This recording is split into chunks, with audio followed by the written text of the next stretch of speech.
We often think of computers as these super literal machines. You have to give them very specific, step-by-step instructions for everything. But what if? What if we could teach them a new skill the same way you and I learn? Not by memorizing a bunch of rules, but just by looking at examples and figuring out the patterns for ourselves. Well, that's the core idea behind machine learning. So that brings us to the fundamental question, right? How do you teach a computer to do something complex, like, say, recognize a cat in a picture? I mean, you could try to write rules. If it has pointy ears and whiskers and fur, then it's a cat. But you'd be writing rules forever. For every breed, every angle, every lighting condition, it's impossible. Machine learning completely flips this problem on its head. And this slide really nails the difference. On the left, you've got the old way, traditional programming. We, the humans, do all the heavy lifting. We figure out the logic and write every single rule. On the right, that's machine learning. Here, our job is to just provide tons and tons of data, thousands of examples, and the computer's job is to find the patterns on its own. It learns the subtle connections that we might not even be able to describe, and that's what makes it so powerful. Now, the most common way this happens was something called supervised learning. The supervised part just means we're acting as the teacher. Think of it like a giant stack of flashcards. On one side, you have the input, like a picture of a cat, and on the other, you have the correct output, the label cat.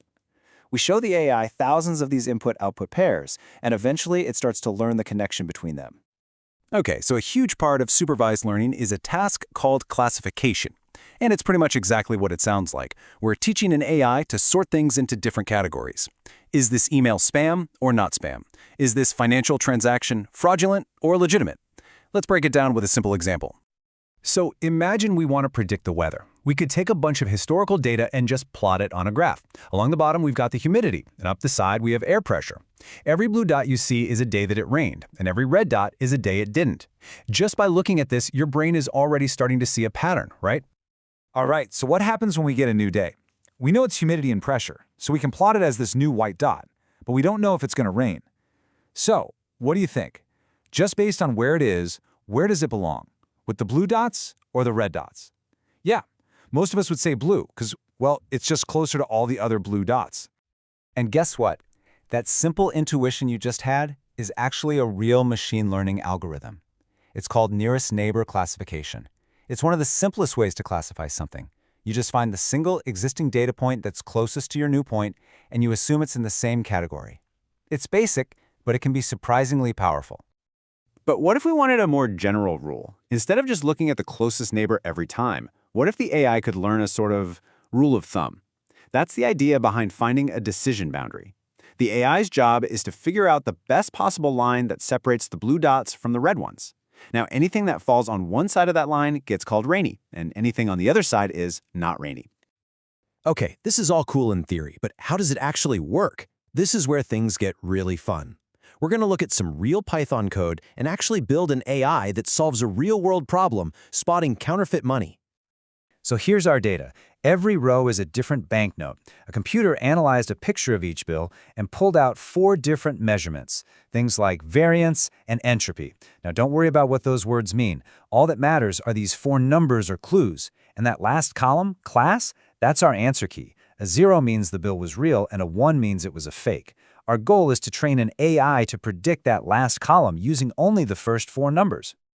A machine learning project like this almost always follows these 4 main steps. First, you load up all your data. Second, and this is super important, you split it into 2 piles. Third, you train your AI model on one of those piles. And finally, you test how well it actually learned using the second pile.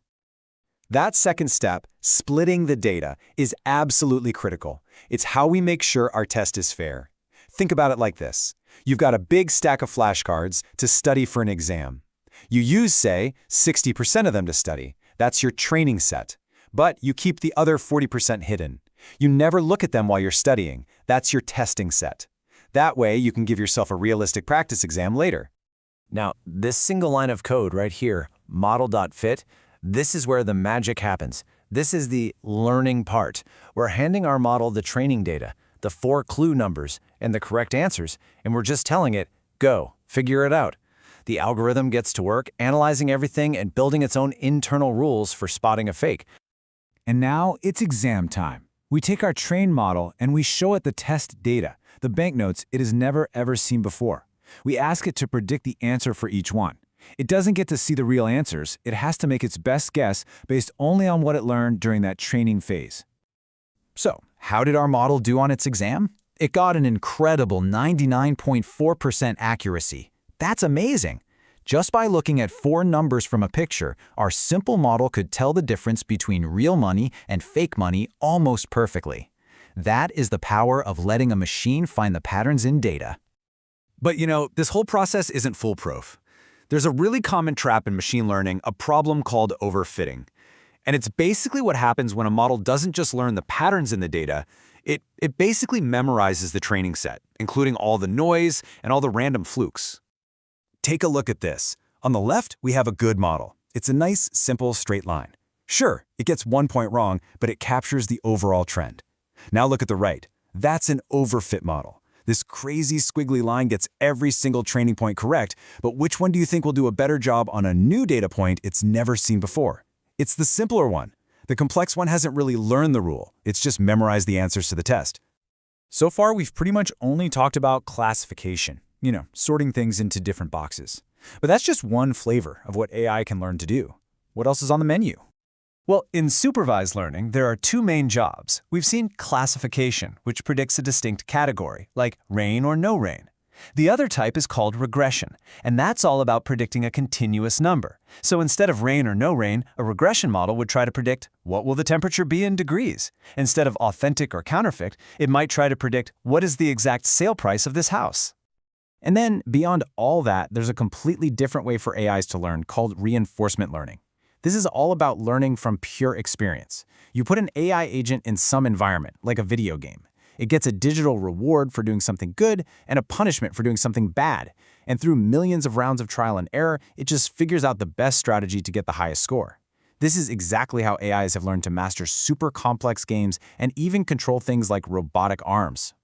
But no matter what technique we're using, whether it's classification, regression, or reinforcement learning, the ultimate goal is always the same. It is not about getting a perfect score on the data you've already seen. It's about creating a model that can generalize what it's learned so it performs well out in the messy, unpredictable real world on data it's never encountered before. Which really leaves us with this one big thought. We now have these incredible tools to teach machines not with rigid rules, but with data and with experience. We've basically gone from programming logic to programming learning itself. So the only real question left is, what are the big, important problems we should point this amazing new capability towards next?